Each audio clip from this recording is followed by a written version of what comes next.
Yeah, I just want to go ahead and start the program off, and people will come in as they may. We do have people here from New York. We got people here from Detroit. We got people here from Chicago. We got people here from Harrisburg, PA, VA, and where you from, brother? I've seen you running from New York. So, you know, and then we got a sister here from Denver, Colorado right now. For the most part. And tomorrow, you know, we got my brother back from VA of Detroit. And we're going to have, tomorrow, we'll have about 5 rappers going. We got 2 groups, or at least 2 acts from here in Memphis, as well as Brother Zero Prophet. Where's Zero Prophet at? All right, Zero Prophet, he's from NYC. Oh. And then we got, like I said, Brother Steve Biko Thomas, that's his music just playing. Steve Biko Thomas, and he is from Harrisburg. Was it Harrisonburg or Harrisburg? Just Virginia, man. That's enough.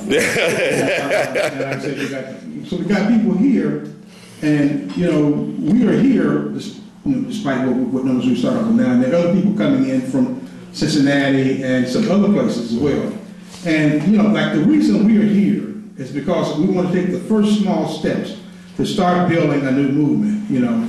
And I can recall back in 1960, after, you know, the sit-ins had started and everything, and Sister A.L.L called for a conference to be held in Raleigh, North Carolina. And a lot of folks, you know, organizers, youth organizers went to Raleigh to that meeting she held. And that meeting was extremely significant because out of that meeting came the Student Nonviolent Coordinating Committee, and then over a long period of time, which was the most militant wing of the civil rights period. Let me point that out. The SNCC was the most militant wing of the civil rights movement.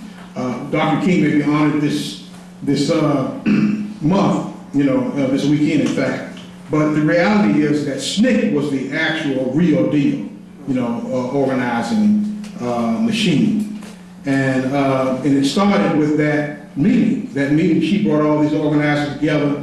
And some of them later became famous, you know, like Stokely Carmichael and all that, you know, we call him Carmel Teray now. But he's on their ancestors. But they met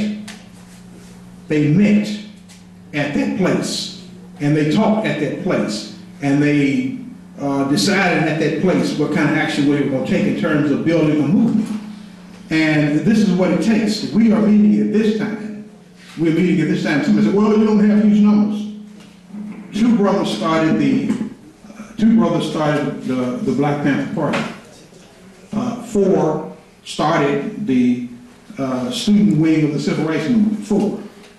And so it doesn't require huge numbers. It just requires committed people, serious-minded people who understand what the time is and who understand that they want to build something that's different than what's on the scene right now to deal with the social problems that they have right now. So we're having this meeting today. It's Let's Organize the Hood. Actually, Let's Organize the Hood started years ago as a training program, and we would go around to communities all over the country. And I can recall speaking in Detroit and a lot of other cities about some of the things that were happening on the grassroots level. And it was then I was beginning to notice then that the so-called big name leaders weren't doing anything for the hood, the people in poverty, the people who were unemployed, the people who were homeless, the people on the bottom, the working class, the black working class. Nothing and nobody was doing nothing for them. Excuse me. And so when out of that training and the feedback we got from people, and the understanding we got from people, both young people, because we did have Black Autonomy started in 1994 in Atlanta, Georgia, and it was in fact started by 7 college students and 5 community-based organizers. And we started doing organizing around the city of Atlanta, and then spread to other cities and so forth. And we've been back and forth in terms of our numbers and so forth. And the reality is, the ideas of Black Autonomy have been probably more prominent than the organization has been, but that's another thing altogether. At any rate, one of the things we're doing now is trying to build a national organization. We're trying to get a presence in some of the major cities in this country, and then just spread from there. And we're doing this because right now what we see that nobody is dealing with the actual social conditions of black people. It's one thing to talk about telling somebody that, you know, we're going to build some state, or you can vote for some black politician or whatever. And that's what's being offered right now. People are saying that you should vote for some black politician, or if some black politician is in office, you should let the black politician decide your problems and take care of everything that's you know, in relation to you, pressing you. And so what we're saying is that that is not an answer. That is not an answer. The answer is that we have to organize ourselves on the grassroots level to deal with our predicament. And this is in fact what the whole civil rights period and the black power period and all of that's what it was really about. Where people were organized on, you know, you might have had somebody on television talking about they was the leader of this, that, and other, but the reality was that the real work was done in the trenches by the people. By the people, on the bottom. They didn't get access to mass media. They didn't get exaltation as some kind of, you know, speaker or whatever. They didn't get none of that. But they changed the world. They changed the world. And so in this period, we have to look at the methods of delivery through, you know, hip hop and community-based activism. We have to look at the kind of problems that exist now that didn't exist back in the 1960s. You didn't have mass homelessness back in the 1960s. You didn't have mass unemployment on the scale that you got right now back in the 1960s. There was a whole different world back then, you know, so even oppression changed in this period now. And you did not have mass imprisonment where you had over 1 million black people sitting in the penitentiary and 1 million more sitting in maximum security mental hospitals and youth facilities and what have you, locked down. You know, you did not have these things then. So this is a transformation even of the oppression from that period. You know, like they said, okay, the movement defeated certain forms of oppression that existed in the 1960s. It defeated segregation, let's say, legal segregation. But we've got now a form of economic segregation. And even with a so-called black government here in Memphis, this is the poorest big city in the country. This is it right here. Now, I don't know who will tell you anything different. You don't hear nothing from these politicians talking about doing nothing about it. But the reality is that we have to put pressure on these people.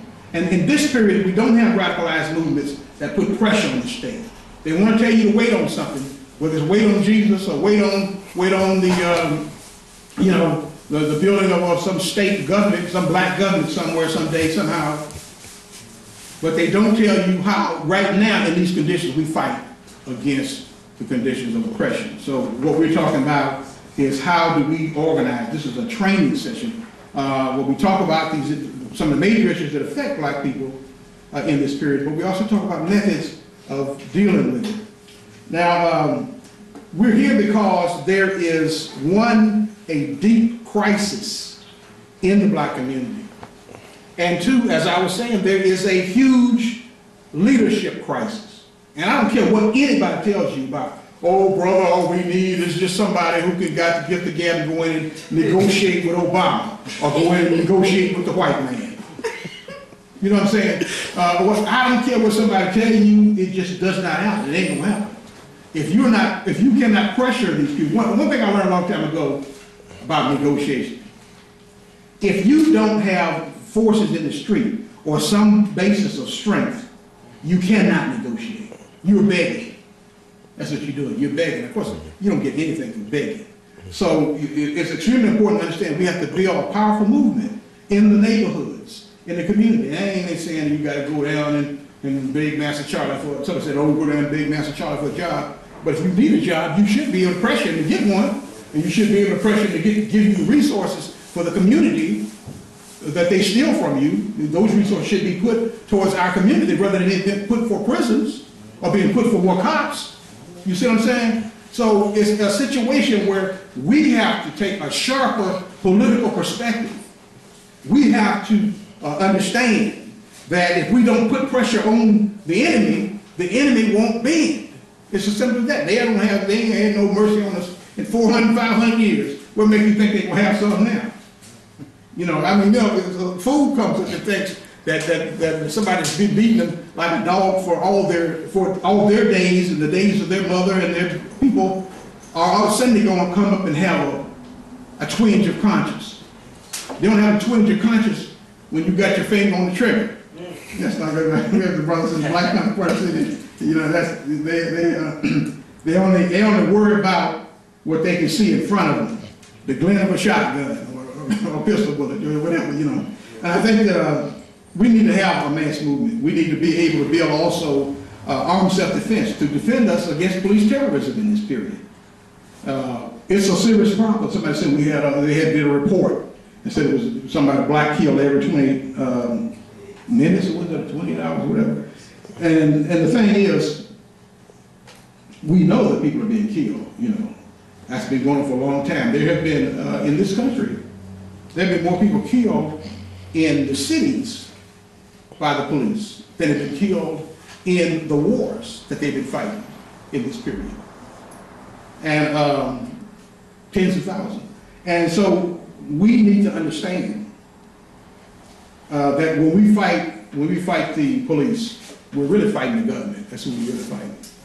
And if you understand that, then you're going to understand that, you know, ain't no reforms and all that can really be made. You have to push them out. Ultimately, we have to push them out of the community. So community control means, and that's what it means when we say that we want self-defense units to handle our social problems rather than the white police authority. The white police authority does not represent you. It represent us and does not have our best interests at heart. So that's that. So in this, today, we begin the process, a small process of bringing together people who may have an interest in what we're talking about, who may have an interest in trying to build something from the grassroots, who may have an interest in looking at this problem from a different perspective, We're not telling you that you need to vote somebody in office and you'll be free. Vote for me and I'll set you free. We're not telling you that. And the reason we don't tell you that because we know that that's not possible.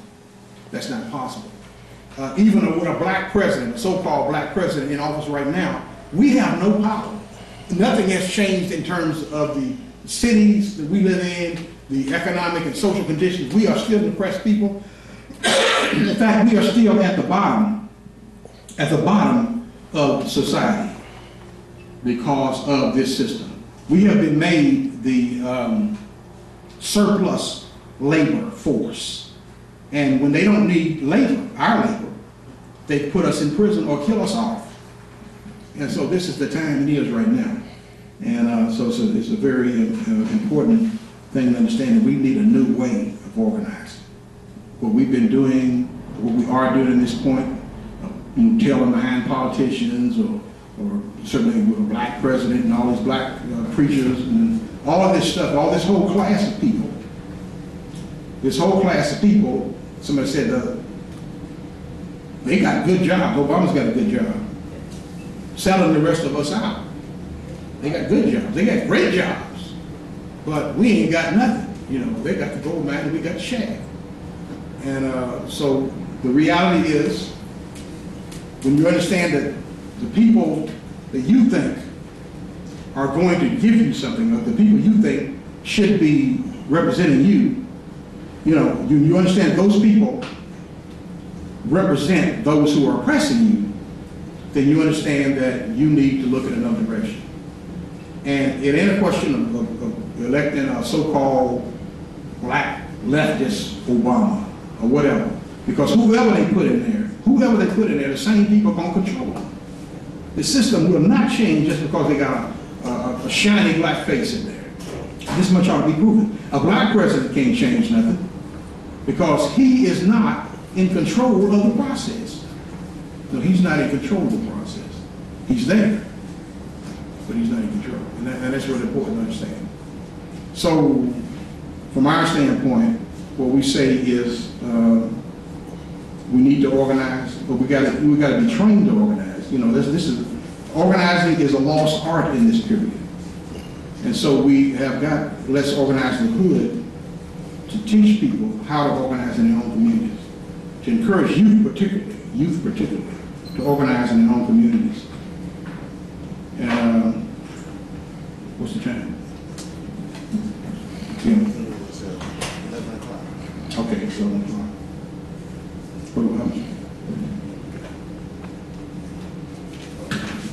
So So we're gonna have, what, 15 minutes of what? Of the, before we go into the panel, If you want. or what?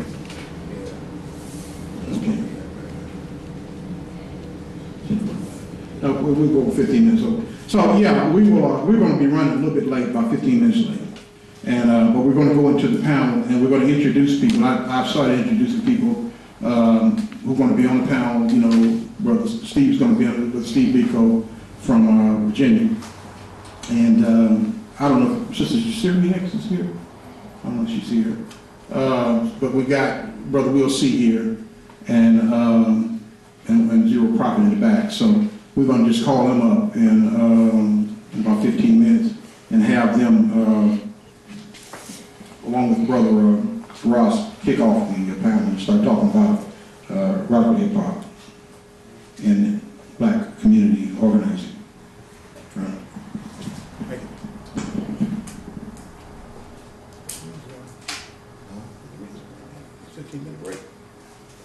You did tell them?